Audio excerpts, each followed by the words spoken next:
dia, gente! Hoje é um ótimo dia para fazer as pessoas sorrirem. Se você não me conhece, então deixa eu me apresentar. Meu nome é Letícia, eu tenho 21 anos e faço medicina na Universidade Federal de Santa Catarina, no campus de Florianópolis. E nessa série aqui eu tô te ensinando como ir bem na prova da UFSC. E esse vídeo aqui é o vídeo do segundo dia da prova da UFSC. Se você ainda não viu os vídeos dessa série, eu recomendo você ir lá na nossa playlist que eu vou deixar no final do vídeo, para não perder nenhuma dica sobre a prova da UFSC que eu deixei para vocês. Lá tem muitas dicas valiosas, inclusive no vídeo do primeiro dia eu já dei algumas dicas que valem para o segundo dia também. Eu não vou ficar repetindo aqui, eu vou só indicar para você voltar para aquele vídeo, já que são algumas dicas mais universais para o vestibular da UFSC que se aplicam tanto no primeiro dia quanto no segundo dia. Então, em vez de ficar repetindo, eu vou te pedir só para voltar naquele vídeo, assistir aquele vídeo inteiro e depois vem para cá. O segundo dia da prova da UFSC acontece num domingo e tem também 40 questões. Além das 40 questões, ele tem uma redação. A redação não é dissertação, então é diferente do Enem e quebra a perna de muitos vestibulandos, mas eu não vou falar sobre ela nesse vídeo aqui, eu vou falar sobre ela no próximo vídeo aqui dessa série, que provavelmente não saiu ainda se você tá vendo esse vídeo no lançamento, mas que vai estar logo em seguida aqui na nossa playlist embaixo desse vídeo. Então, se já saiu, eu recomendo você ir ver esse vídeo também. Nesse vídeo aqui eu vou falar mais geral sobre o segundo dia da UFSC, gente, que calor, e vou falar sobre as questões objetivas. Como eu comentei, no segundo dia a gente também tem 40 questões objetivas no estilo somatório, então se você não sabe o que é uma somatória, volta nos vídeos anteriores que eu já expliquei o que é. E dessas 40 questões, nós temos 20 questões para ciências humanas, 10 questões para física e 10 questões para química. Antes de falar um pouquinho sobre as matérias, eu vou dar algumas dicas gerais. As principais dicas gerais eu já deixei no outro vídeo, então volta naquele vídeo antes de ver esse. Mais uma vez, eu não vou me cansar de repetir isso aqui. Mas algumas diferenças entre o primeiro e o segundo dia. No segundo dia, o tempo não é tão terrível quanto no primeiro dia. Diferente do primeiro dia, que realmente vai faltar tempo para você resolver a prova inteira, no segundo dia nem sempre isso acontece. Depende, claro, muito da sua desenvoltura em escrever uma redação rapidamente, e vai depender também da prova. Tem algumas provas que vão exigir um pouquinho mais de tempo e outras provas que não. Mas não é raro que sobre alguns minutos no segundo dia. Não é uma hora também, são poucos minutos, 30 a 40 minutos. Mas mesmo assim pode acontecer. Então o tempo não é o grande fator limitante aqui. Mas contudo, entretanto, todavia, apesar de não ser um fator limitante, eu quero que você lide com essa prova como se fosse. Porque caso a UFSC endoide, porque a UFSC adora fazer isso, e faça uma prova que você não tenha tempo de resolver, pelo menos você adotou a melhor estratégia para isso. Então monte a sua estratégia parecida com a do primeiro dia, deixando as contas por último e também garantindo que você não vai zerar nenhuma questão. Então, alguns pilares para você montar a sua estratégia agora do segundo dia, além do que eu já falei no primeiro vídeo. Primeiro de tudo, não deixe a sua redação por último, afinal ela é muito importante, ainda mais para quem quer medicina, porque afinal o único peso que a medicina tem é 1,5 na redação. Então a sua redação ela tem que estar impecável. E pra galera que quer medicina, a nota da redação é lá em cima. Diferente de outros cursos que você consegue passar com 6, 5, até 4, por exemplo, na medicina a galera passa com 8 e 9. 7 é bem raro, você tem que quase gabaritar o resto da prova inteira, mas já vi passar. Mas no geral eu vejo a galera sendo aprovada com 8 e 9, ou às vezes até mais do que 9. Então tá bem claro que você precisa fazer sua redação com não bem calma, porque você não vai perder 3 horas na sua redação, mas você não pode deixar a sua redação por último. Agora, se você vai fazer logo no começo ou ali no meio, é um pouquinho pessoal. Depois eu vou contar como é que eu utilizava o meu tempo. Eu não fazia redação bem no início quando eu abri a prova porque eu ainda tava meio nervosa, mas o ideal não é você deixar a redação pro final. Outras dicas aqui que são aplicáveis para química e física também é: pule um pouquinho as questões de conta. Eu comentei no vídeo do primeiro dia que em matemática o foco era não zerar as questões. Só que, claro, em matemática as questões teóricas elas são meio complicadinhas, então querendo ou não, você ia ter que fazer as contas. Continuamos em química e física com a mesma estratégia. O foco é não zerar a questão. Se você conseguir uma pontuação a mais, plus, isso é ótimo, mas você não pode de maneira alguma zerar essa questão. Então eu recomendo que você deixe as contas por último, porque conta vai levar mais tempo. E as questões de física e química, elas misturam muito teórica com conta. Então você consegue fazer apenas as proposições teóricas e deixar as contas pro final. Isso também é um ponto interessante para você levar em conta quando você for montar a sua estratégia. Vou falar um pouquinho sobre algumas possibilidades de estratégia que você pode adotar na ordem de fazer as questões enquanto você estiver fazendo a sua prova no segundo dia. Como eu falei no vídeo anterior, a sua estratégia de prova é muito pessoal. É importante que você faça muitas provas antigas durante o ano para saber qual que é a sua melhor estratégia de prova. Qual estratégia de prova te faz tirar a maior nota? E sim, existem variações de estratégia de prova que são aplicáveis. Tem gente que gosta de fazer redação logo no início, não recomendo muito, mas tem gente que funciona. Tem gente que gosta de deixar a redação mais pro meio. Tem gente que faz a redação fracionada também, não recomendo muito, mas tem gente que gosta. Tem gente que gosta de começar com química e física, tem gente que gosta de começar com ciências humanas. O que eu mais quero que você tenha em mente que não pode mudar é, primeiro, a redação não pode ficar pro final, e segundo, o seu foco foco é não zerar a questão. Então, se você precisar não fazer a questão inteira, não tem problema, você só não pode zerar. Como é que era a minha estratégia pessoal? Pode ser que funcione com você, mas não é regra, eu só tô dando uma sugestão. Quando eu abri a prova, a primeira coisa que eu fazia era ler o tema da redação. Primeiro porque eu tava muito ansiosa, eu ia pra prova esperando pela redação, porque eu gostava de fazer a redação e também porque, convenhamos, é a redação. Então eu ler o tema da redação logo no início me ajudava a controlar a minha ansiedade e também me ajudava a começar a pensar no texto. Só que eu não escrevia a redação logo no início porque eu ainda estava muito ansiosa. Então eu começava a fazer a prova depois de ler os textos motivadores, ver os gêneros, os temas. Começava a fazer a prova na ordem que a prova estava. Então eu começava por ciências humanas, fazia toda a prova de ciências humanas, porque afinal ciências humanas não tem cálculo, então você tem que fazer inteira, não tem muito o que escapar.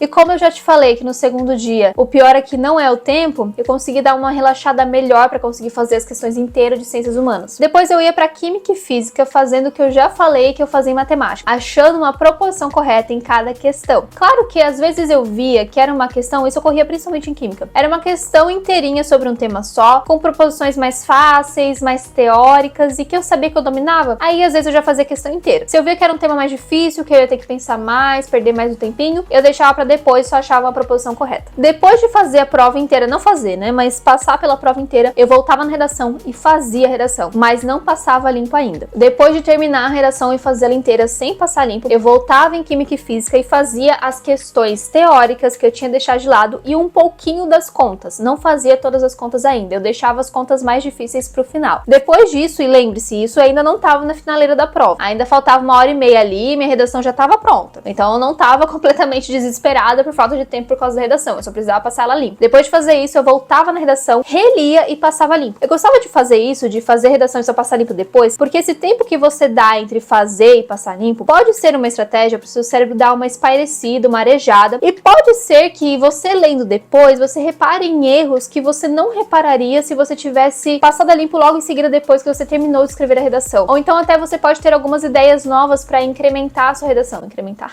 Virou um prato de comida agora. Mas algumas ideias para acrescentar ali na sua redação. Então esse tempo que eu ficava em outras matérias ajudava o meu cérebro a espairecer um pouquinho sobre a redação, e quando eu relia eu conseguia ver alguns erros para corrigir ou até algumas ideias novas ali para acrescentar. Lembrando que nesse momento aqui eu não reescrevia a minha redação totalmente do zero, não tinha mais tempo para isso. Então se fosse alguma ideia que fosse exigir que eu reformulasse a minha redação inteira, eu não ia colocar ela no papel, porque afinal ia levar muito tempo. Eram apenas pequenos ajustes que eu poderia fazer na minha redação. E depois de passar a redação a limpo, eu voltava na prova de novo, meu WhatsApp Web está apitando, e aí sim, tentava resolver o máximo que eu conseguia das contas difíceis que tinham ficado para trás. Como no segundo dia sobra um pouquinho mais de tempo, não é tão terrível assim quanto o primeiro dia que tem as discursivas e matemática, acaba que a galera geralmente segue mais ou menos essa linha. Às vezes alguns invertem, por exemplo, as matérias que fazem, gostam de começar por química ou por física, porque tem mais facilidade ou mais dificuldade. Eu gostava de fazer na ordem da prova porque assim eu não me perdia. Isso é muito pessoal, então por isso eu te falei, faça muitas provas antigas durante o ano da sua preparação para você conseguir escolher a melhor estratégia de prova. Vou começar a falar agora das matérias e primeiro eu vou começar falando de ciências humanas, que são 20 questões do segundo dia. Dessas 20 questões, 7 questões são de geografia, 7 de história, 2 de filosofia, 2 de sociologia e 2 interdisciplinares, que são meio que uma junção de todas as matérias com um pouco mais de atualidades do que o resto da prova tem. Já vou explicar com mais calma. Primeiro eu vou falar no geral e depois eu vou falar matéria a matéria de ciências humanas, como que funciona. Pra mim, a prova de ciências humanas é uma das provas mais bem feitas do vestibular da UFSC, juntamente com matemática. Ela é uma prova extremamente contextualizada e atualizada. Eu pessoalmente acho que ela é a mais contextualizada de todas. Sem brincadeira, se você se organizar durante o ano, é bem possível que você consiga adivinhar o que vai cair em 90% da prova de ciências humanas da UFSC antes de chegar no dia da prova. E eu vou te ensinar como. A prova de ciências humanas ama 2 palavrinhas: atualidades e efemérides. Eu vou explicar o que é cada uma das 2 atualidades, vocês já sabem, mas efemérides eu sei que tem gente que não sabe o que é e é muito importante para a prova da UFSC. Vou falar primeiro sobre as atualidades. Como eu falei para vocês, a prova da UFSC é extremamente contextualizada, não apenas a prova de ciências humanas, mas a prova inteira no geral, e ainda mais a prova de ciências humanas. Qualquer coisa que tenha passado durante o ano de notícia pode cair na prova de ciências humanas da UFSC de 1001 jeitos diferentes. E não apenas aquilo que virou notícia, mas também contexto histórico daquela notícia, notícias relacionadas e análise sobre aquilo. E o contexto histórico que pode cair sobre essa notícia é tanto história mais recente quanto história mais antiga. Vou dar um exemplo bem simples. Quando eu fui fazer meu vestibular, era o ano de 2022, e eu não sei se você vai lembrar, mas nesse ano estourou a guerra da Rússia contra a Ucrânia. E como todo mundo só falava naquilo, era óbvio que ia cair na prova. Todo mundo já sabia disso, pelo menos todo mundo que estava mais antenado em como a prova da UFSC funciona. Só que eu também sabia que não ia apenas cair sobre os desdobramentos, o que estava acontecendo da guerra da Rússia e da Ucrânia. Ia cair também contexto histórico. Só uma correção aqui rapidinho, não sei se eu falei prova de 2022. A prova que eu fiz foi a prova de 2023, que é claro, aconteceu no final do ano de 2022, só pra deixar bem claro. Pra quem entende um pouquinho dessa guerra, sabe que ela não é uma guerra de agora. Ela tem raízes históricas muito antigas. Ela tem relação com a Guerra Fria e com a formação da União Soviética. E é claro que isso caiu na UFSC. Caiu até questão aberta sobre isso. Foi 1001 maneiras diferentes de cair. Caiu sobre a União Soviética, a queda da União Soviética, caiu até sobre Chernobyl, Guerra Fria, a formação da OTAN, que estava com toda certeza relacionada àquele contexto ali. Tinha também uma guerra relativamente recente, que aconteceu em 2014, que tinha relação com a guerra de 2022. E isso também podia cair. Eu até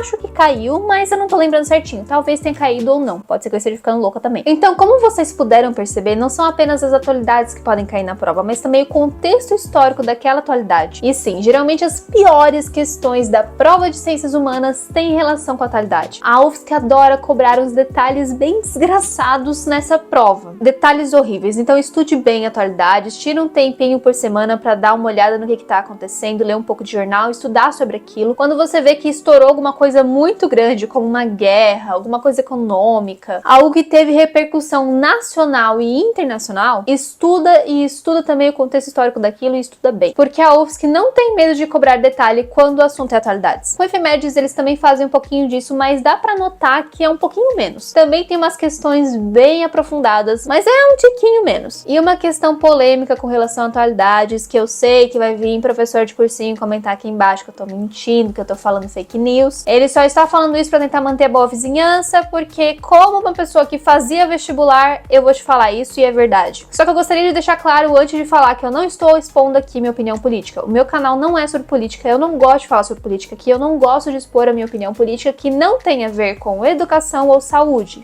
principalmente. Outros assuntos eu não gosto de expor, então eu não tô falando aqui da minha opinião política, eu estou falando de uma análise que eu fiz quando eu fazia vestibular e que me ajudou muito na minha preparação do vestibular e é por isso que eu tô falando pra vocês, porque pode ajudar vocês e o meu foco é que vocês passem. Então, não me importa o professor de cursinho que vai falar que eu tô mentindo e eu gostaria que não viesse ninguém aqui comentar aqui embaixo atrocidades sobre a minha pessoa. Na prova da UFSC cai política e não é pouco. Então sim, atualidades políticas têm altas chances de caírem na sua prova. E não apenas atualidades políticas, mas a UFSC pode deixar claro em algumas das proposições qual que é a opinião dela. Não é a opinião oficial como instituição, eu gostaria de deixar bem claro. Só que essas proposições e o que vai estar certo ou o que vai estar errado sempre está muito ligado com qual a opinião política do departamento e do diretório estudantil ali da UFSC. Não tô falando que eu concordo ou discordo, isso é só um fato. Então se tiver uma questão na prova sobre opinião política e tiver muito claro uma certa opinião ali, e você tiver em dúvida, será que tá certo ou será que tá errado? Pense como o departamento ali da UFSC pensaria e como o diretório central estudantil dos estudantes,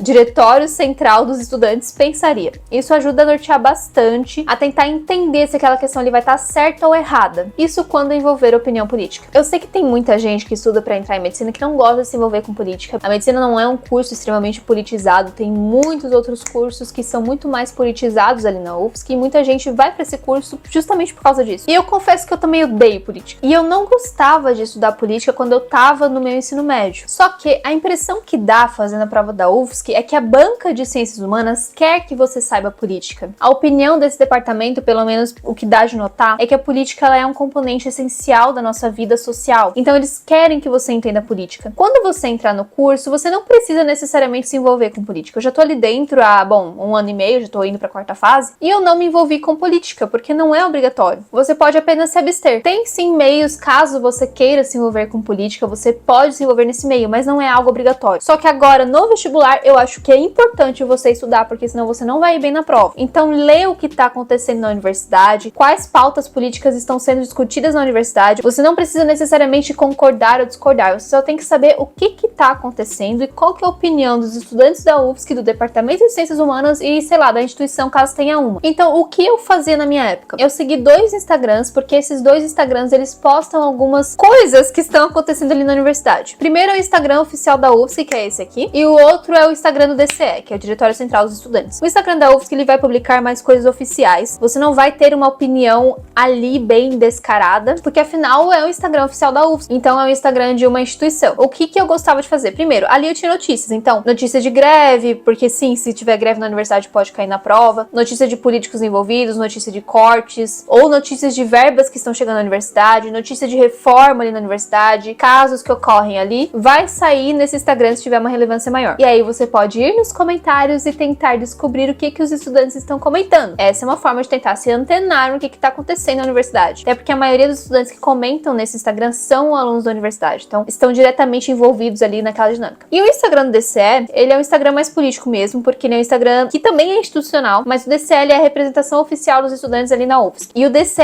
ele é eleito todo ano. Então, são chapas que são eleitas e cada chapa vai ter uma opinião política diferente. E aí sim, eles vão postar coisas políticas descaradamente. Você pode entrar lá, você pode ver o que está acontecendo, se antenar, quais que são as pautas que estão sendo discutidas dentro da universidade, porque isso pode influenciar na prova. Então, se tiver, sei lá, uma pauta ambiental muito em alta, que vai aparecer no DCE e no Instagram oficial da UFSC, pode cair na prova e pode sim envolver alguma opinião institucional ali. E aí você já sabe o que você assinala. E eu já vou aproveitar para dar uma dica muito importante sobre o Instagram da UFSC. Não envolve apenas ciências humanas, mas toda a prova no geral. E isso aconteceu, inclusive, na prova desse ano. A UFSC, ela tem algumas pesquisas muito relevantes e que ganham um certo destaque, às vezes até nacional ou internacional. Caso uma pesquisa dessas, ou não necessariamente uma pesquisa, mas sei lá, uma ocorrência, ganhe muita relevância no Instagram da UFSC, a ponto de, sei lá, ganhar um post no feed, ou ganhar um post lá no site de notícias deles, pode ser que alguma coisa relacionada a esse estudo caia na prova. Não fica bitolado vendo todos os estudos que são lançados pela UFSC, que é muita coisa, não tem condições, não é tudo que tá naquele Insta que vai cair, mas às vezes algumas coisas que ganham mais relevância, elas podem cair. Por exemplo, nesse ano uma das questões cursivas envolveu física moderna e a galera surtou. E aí depois eu fui estudar um pouquinho sobre essa questão e tentar imaginar porque que eles colocaram uma questão discursiva de física moderna. E eu acho que eu descobri o motivo. Nesse ano, a UFSC lançou uma notícia que eu não lembro muito bem exatamente como é que foi, vou deixar aqui na tela, e essa foi uma notícia que ganhou destaque, se não me engano, teve até publicação no feed. E quando você pensa em espaço sideral, vem na sua cabeça física moderna. Então é um dos motivos que provavelmente fez eles criarem aquela questão ali que foi o capeta na prova. Então sim, o que sair naquele Instagram com relação a descobertas da UFSC, a pesquisas, resultado de pesquisa, pode cair na prova. Não fica bitolado achando que tudo que eles postarem nos stories vai cair, porque não vai. Eles postam 10 a 15 stories por dia e é óbvio que não tem como cair tudo isso na prova. Mas se você vê que tem alguma coisa adquirindo uma certa relevância, que foi postado também no feed, que saiu no site de notícias da UFSC, por mais que, se não me engano, tudo que sai no site de notícias eles colocam nos stories. Então não é exatamente um significado de uma relevância que pode cair na prova. Mas se você vê que tem alguma notícia mais impactante que você olha e pensa, nossa, eu acho que essa notícia dos planetas até saiu no Floripa Mil Grau, pra vocês terem uma ideia. Posso estar falando bobagem, mas eu lembro de algo do tipo. Dá uma estudada porque pode cair algo relacionado na prova. Foi só um adendo sobre o Instagram da UFSC, que eu acho interessante você seguir e ficar antenado no que tá acontecendo ali. Voltando agora pra prova de ciências humanas e sobre política. Ainda no tópico política, eu gostaria de te lembrar que todo ano eleitoral tem altos riscos de cair eleição na prova. Principalmente anos de eleições presidenciais. Então, boa sorte pro pessoal que for fazer a prova em 2026.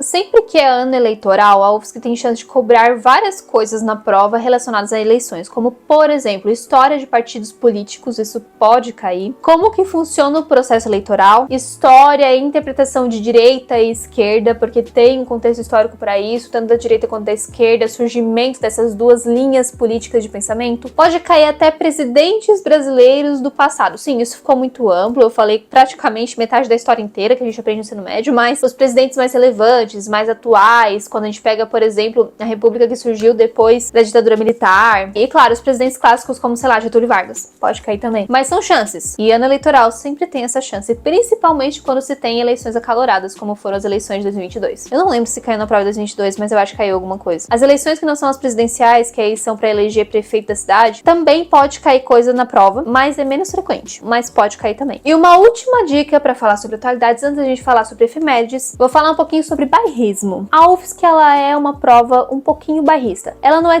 tão bairrista assim, como eu já vi algumas provas serem, né, URGS? Eu dei um berro.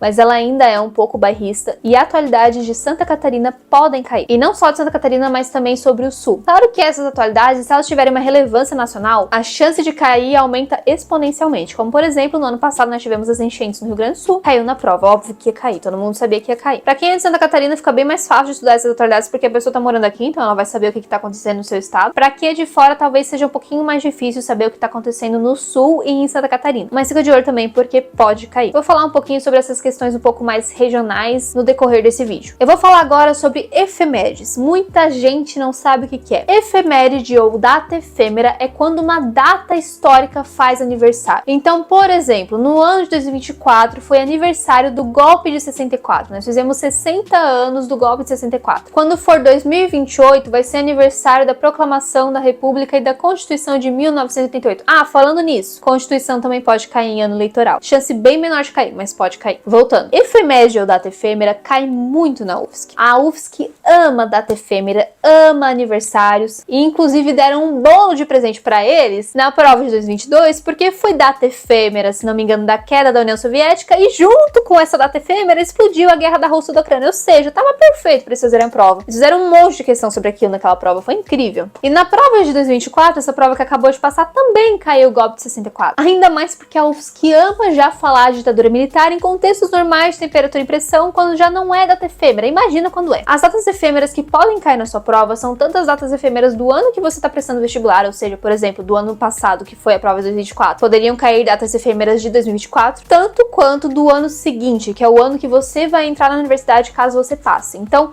na prova passada poderiam cair datas efêmeras de 2024 e de 2025. Então você tem que ficar ligado nisso. Geralmente as datas efêmeras que caem são datas efêmeras mais significativas, como por exemplo 50, 100, 150, 200 anos de aniversário. Só vai cair diferente disso quando for um evento muito significativo, como por exemplo o golpe de 64, ou então, sei lá, queda da União Soviética, Guerra Fria, Segunda Guerra Mundial. Esses eventos maiores, eles podem cair sempre que eles fazem aniversário. Então, de 5 em 5 anos, eles têm alguma chance de cair. Mas não se preocupem, porque a vida de vocês não vai ser mais difícil que a minha, porque 2022 foi o ano pra ter efeméride. Misericórdia. Eu fiquei quase louca estudando no cursinho, porque cada evento que a gente estudava, o professor apontava uma efeméride diferente. Então, incrível. Pra mim, a pior de todas foi a da Semana de Arte Moderna. E, inclusive, deixa eu lembrar de contar pra você, efeméride não necessariamente cai apenas na prova de Ciências Humanas. Pode cair também em outras provas, como linguagens, química, física. Então, se tiver alguma efeméride aí de um experimento físico ou químico, pode cair. Linguagens também pode cair. Caiu a Semana de Arte Moderna na prova de linguagem. Se você não sabe que a Semana de Arte Moderna vai estudar mais literatura, porque é uma semana muito importante e caiu na prova. Claro que a prova de Ciências Humanas, ela cobra um pouco, muito mais, na verdade, detalhes, e ela vai cobrar mais efemérides. As outras matérias vão cobrar apenas efemérides muito grandes. Então, por exemplo, na prova de linguagens caiu a Semana de Arte Moderna. Se cair alguma efeméride em química ou física, vai ser uma efeméride muito grande. O que não ocorre na prova de Ciências Humanas, que até efemérides menores vão cair também. E eu até acho engraçado que às vezes as pessoas vão fazer a prova da UFSC e elas acham que a prova cobra um nível de aprofundamento absurdo, mas isso é porque elas não conhecem a prova. Uma questão de efeméride ou de atualidades, ela vai cobrar um nível de conhecimento e aprofundamento muito maior do que outras questões que não têm efemérides ou atualidades. É mais comum em atualidades, mas efeméride também pode acontecer. Então, se você pegar alguma prova antiga e ver uma questão extremamente aprofundada e começar a pensar, meu Deus, como é que eu ia saber isso na hora da prova? Muito provavelmente era uma efeméride. E aí a galera começa a pegar provas antigas pra fazer e aí me manda mensagem, mas ler essa prova de história tá impossível. Não, não tá impossível. É que a galera daquele ano tava preparada pra isso, porque era uma efeméride ou uma atualidade. Por exemplo, eu lembro de uma vez, eu acho que era a prova de 2015 ou de 2018, não lembro mais. Eu vou botar aqui na tela a questão. Caiu uma questão muito difícil de reforma protestante. Gente, era aniversário da reforma protestante naquele ano, era óbvio que caiu alguma coisa do tipo. Então, se você vê alguma questão muito difícil, sim, a prova da UFSC é difícil, mas provavelmente aquela questão já estava prevista de alguma maneira. Ou era uma efeméride, ou uma atualidade, ou algo do tipo. E por que eu tô falando isso? Também, primeiro, pra você não se assustar quando for fazer prova antiga. Às vezes, algumas questões, elas têm um nível de conhecimento aprimorado que você não precisa saber, porque não vai cair no seu ano. E também pra te mostrar que aqueles gráficos que mostram estatísticas do que mais cai na prova da UFSC, na prova de Ciências Humanas, eles não são tão úteis pra você. Porque, como eu te falei, o conteúdo varia muito. Sim, tem conteúdos que a UFSC gosta de cobrar, eu vou te falar quais que são, mas, no geral, 80 a 90% da prova é efeméride ou atualidade. E a última dica, antes de eu começar a falar das matérias mais especificamente, é um macetezinho de questão de prova. Às vezes acontece muito da galera ler alguma proposição e pensar, misericórdia, só alguém com pós-doutorado em Harvard saberia responder se isso aqui tá certo ou não. Geralmente essa alternativa está correta. Não é regra, eu já peguei o azar de uma vez seguir essa linha de pensamento e a porcaria da proposição tá errada, mas geralmente ela tá correta. Mas não é qualquer questão aprofundada. É aquela questão que você lê e pensa, acho que nem o ChatGPT saberia responder isso aqui. Geralmente tá correto. Vou falar um pouquinho agora de história. História de todas as matérias de ciências humanas é a mais contextualizada e a que mais cai data efêmera. Tem alguns assuntos que a prova de história gosta mais? Tem. Assuntos mais mais de história moderna, que envolvem, por exemplo, ditadura militar, nazismo e fascismo, preconceito estrutural, Guerra Fria, Segunda Guerra Mundial, e cai muito também pautas ambientais. Eu achava essa prova mais tranquila de adivinhar o que ia cair. Porém, contudo, entretanto, todavia, eu achava essa prova a que mais tinha pegadinha. Eles adoram pegadinha nessa prova. Acho incrível. Infelizmente, só fazendo prova antiga pra você saber resolver e identificar uma pegadinha dessas. Geralmente são pegadinhas de cunho político. Envolve muita opinião política. E eu não gosto muito do conselho que eu vou dar agora. Eu já falei aqui nessa série que esse conselho não é exatamente válido em todas as situações da prova da UFSC, mas em história, se você tiver com dúvida se é uma pegadinha, na dúvida não assinala, porque essas pegadinhas, elas são terríveis. E vocês lembram que eu falei que a prova da UFSC é meio bairrista? Pois é. Tá, não é bairrismo, são questões regionais. É comum cair na prova questões da história de Santa Catarina. Então, se tiver alguma atualidade aqui do estado que possa ser relacionada com alguma questão histórica anterior ou alguma data efêmera, pode ter certeza que tem chances altas de cair na prova. Principalmente se for Guerra do Contestado ou Revolução Farroupilha. E Guerra do Contestado tem chance de cair toda a bendita prova e eles cobram muito aprofundado. Vocês têm que saber muito bem a Guerra do Contestado, porque ali na UFSC tem um professor que é especialista na Guerra do Contestado e ele adora botar essas questões na prova. Eu não sei se é o professor que coloca ou se eles colocam em homenagem ao professor, mas de vez em quando tem umas questões muito difíceis de Guerra do Contestado. É um bairrismo mesmo, você vai ter que saber. Então, se você for de fora, tira um tempinho para estudar a Guerra do Contestado, Revolução Farroupilha e história de migrações da população de Santa Catarina, principalmente. É o que mais cai em história regional. Falar um pouquinho agora sobre geografia. Geografia segue a mesma linha do que eu já falei até agora, com um enfoque maior em atualidades do que efemérides. Cai muito mais atualidades do que efemérides, como você já pode imaginar por quê. E as principais atualidades que caem em geografia é óbvio que tem relação com o meio ambiente. Cai muita pauta ambiental em geografia. Então, questões de, por exemplo, desastres climáticos, chuva, deslizamento de terra, queimada, aquecimento global tem muita chance de cair. Economia, às vezes, também cai ali no meio. Essa é a maior parte disparada da prova de geografia, mas também tem um pouquinho da prova que pode cair em geografia física. Então, pode cair um pouquinho sobre relevo, clima, hidrografia, vegetação, mapas, fuso horário. Inclusive, todo ano de Olimpíada, geralmente, eles cobram uma questão de fuso horário, tem que saber calcular. Isso pode cair em qualquer prova, mas pelas estatísticas, o que mais cai é atualidades e pautas ambientais. Também tem a parte bairrista da prova de geografia? Tem. Não é tão terrível quanto a prova da URGS, que cobra nome de rio de interior, mas tem uma parte mais bairrista. Então, estude geografia de Santa Catarina. Tudo isso que eu já falei agora pra vocês: relevo, clima, vegetação, população, características econômicas, polos industriais, macro e micro regiões, rios. Não vai cair nome de rio pequeno, como já caiu na prova da URGS, vai cair nomes de rios mais grandes, relacionados a algumas bacias hidrográficas. Pra vocês terem uma ideia, já foi questão discursiva, então pode cair, tem que estudar. Filosofia. Filosofia é a única matéria de ciências humanas que foge totalmente do que eu falei até agora. Em filosofia eles cobram obras. A lista de obras de filosofia, ela sai junto com a lista de obras de literatura. Diferente de sociologia, que eles colocam uma lista enorme de obras e não cobram nenhuma, em filosofia cai as obras que eles colocam. E cai somente sobre as obras, então são questões de livro. Mas é muito mais geral do que em literatura, não é tão aprofundado. Então eu não recomendo que vocês leiam aqueles livros, porque, por exemplo, no meu vestibular, se não me engano, caiu ou Platão ou Aristóteles, e misericórdia, como é que eu vou entender alguma coisa de Platão e Aristóteles? Não dá. Esses livros de filosofia, eles são muito difíceis de entender. Então, o que eu recomendo? Ache um bom professor de filosofia na internet e pegue os resumos dele. Mas você tem que estudar os livros, porque são duas questões da prova que você tem chances altas de tirar uma nota legal, às vezes até gabaritar as duas, e que você vai zerar se você não tiver estudado isso, porque eles cobram sobre os livros. Uma parte boa: se você já entende bem de filosofia, você pode filar as aulas de filosofia do seu cursinho. Sociologia. Sociologia, como eu falei, tem lista de obras, é uma lista enorme e eles não cobram. Também não cobram história e sociologia, pelo menos eu nunca vi cair. O que mais cai são relações de trabalho e cai um pouquinho de economia também. Eu nunca achei as questões de sociologia ali da UFSC o bicho difícil de resolver. Também eu lembro que eu não gabaritava, mas eu tirava 0,7 ou 0,83, 86. São umas questões mais tranquilas, eu acho que vale muito a pena você pegar as questões antigas pra resolver e entender como é que funcionam. Elas são um pouco de senso comum, sabe? Pelo menos até a época que eu fazia vestibular, elas eram um pouco de senso comum. E o que dizer das questões interdisciplinares? Questões interdisciplinares são basicamente questões de pura atualidade relacionada com todas as 4 matérias que eu já te falei aqui que caem. São questões legais, eu não achava tão difícil assim de resolver, e não tem muito como você estudar só pra elas. Você vai estudar pra elas estudando para outras matérias também. Chega de humanas que eu não aguento mais, já deu 1 hora de vídeo bruto. Física. Física, vocês sabem que é meu calcanhar de Aquiles. Eu não sabia física, eu tinha muita dificuldade em física. Eu tirei 6 em física na UFSC, que não foi uma nota boa. Eu chutei 9 questões de física no Enem, então eu não vou conseguir falar muito bem pra vocês a melhor forma de estudar pra física, porque eu não sei. Muito claramente, a forma que eu usei pra estudar pra física não deu certo. Mas eu posso dar um panorama geral das estatísticas e eu acho que isso já vai ajudar um pouquinho vocês. Física é um meio termo entre humanas, que é muito contextualizada e matemática que não tem contextualização nenhuma. Pode cair atualidades ali em física? Pode, mas é uma contextualização meio bizarra. Eu acho que eles forçam muito a barra. É mais ou menos assim, em anos de Copa do Mundo, muito provavelmente vai ter uma questão sobre movimento uniformemente variado por conta do lançamento da bola. Mas também pode ter uma questão sobre luz por causa da iluminação dos estádios, pode ter uma questão sobre ondas por causa das olas, pode ter uma questão sobre, sei lá, som por causa do sistema de som do estádio. Então é muito imprevisível o que pode cair. Eles tentam contextualizar, tentam contar uma historinha, mas não é como se você conseguisse prever o que vai cair. O que isso ajuda pra gente? Nada, dificulta a nossa vida, porque pode cair absolutamente tudo. Então o que mais vai te ajudar em física são de fato as estatísticas. Mas antes de falar das estatísticas, eu vou te falar o que essa contextualização exagerada vai piorar a sua vida, além de não saber nada o que vai cair. Por conta dessa tentativa constante de contextualizar o que você está fazendo no seu dia a dia com a física, a banca costuma misturar em uma mesma alternativa assuntos muito diferentes de física. Então vai ter, por exemplo, mistura de eletrodinâmica com dinâmica, que são coisas diferentes e que para nós vestibulantes é difícil, porque nós somos acostumados a estudar uma matéria, não só física, mas qualquer matéria, colocando os assuntos em caixinhas. Então, por exemplo, você vê uma questão de física sobre dinâmica, você vai abrir a caixinha da dinâmica. Quando você vê uma questão que mistura várias caixinhas, dá tilt no cérebro. Eu não tô nem brincando, dá mesmo. Vai tentar fazer uma questão dessa pra você ver. Como é que a gente resolve isso? Não tem muito segredo. Questão antiga. Fazendo muitas questões antigas de física, você vai ficar mais acostumado a abrir várias caixinhas de uma vez só. E isso que é importante. Então faz muita questão antiga, no começo é difícil, você vai demorar um monte, depois você vai pegando o jeito e vai fazendo mais rápido. E é por isso que eu sempre falo pra vocês que fazer questões e provas antigas é melhor do que simulado. Porque não tem jeito, os professores tentam, mas eles não conseguem fazer esse Frankenstein maluco que a UFSC faz na prova de física em uma mesma alternativa. Somente pegando questões antigas você vai entender do que eu tô falando e vai se preparar de fato para essa prova, que é uma prova difícil. Não tão terrível quanto matemática, mas ela é difícil. Agora atenção pro que mais cai. O que mais cai disparadamente é dinâmica. Como eu falei que tem muita mistureba nas questões, vai cair cinemática junto numa mesma questão muito provavelmente. Mas o que mais cai é dinâmica. Depois de dinâmica a gente entra em tudo que tem relação com elétrica, então eletrostática, eletromagnetismo e eletrodinâmica, coisas relacionadas com calor e temperatura, questão de lentes, espelhos, luz, isso aí a UFSC também adora cobrar. Não cai muito sobre ondas, tirando, é claro, a luz, né, porque a luz também é uma onda, mas a parte